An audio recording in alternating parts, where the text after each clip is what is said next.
DND at DSWD Region 2 mas pinatibay ang koordinasyon laban sa terorismo. Ang detalye ng balita hatid ni Idol Zena Marie Akdang.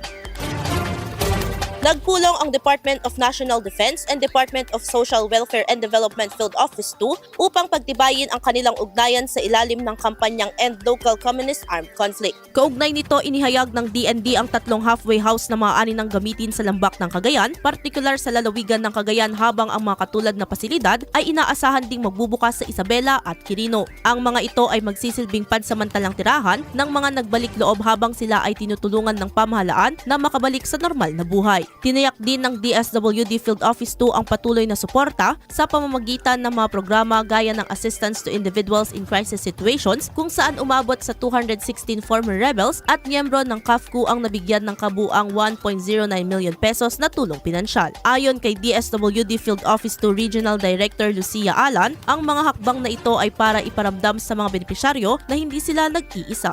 Idol, parang bumibilis ba ang pagtanda? Ang dahilan, humihina ang cell division o pagpapalit ng bagong cell habang nagkakaedad. Natutuyo ang balat dahil sa paghina ng elasticity. Para mapigilan ito, mag-TTX 500 na. May antioxidants at vitamins, polyphenols at flavonoids na pumipigil sa collagen degradation. Sikreto sa pagiging young looking mo. Para maging healthy, mag-TTX 500 palagi. Para sa IFM News, ako si Idol Zena Marie Akdang, Idol.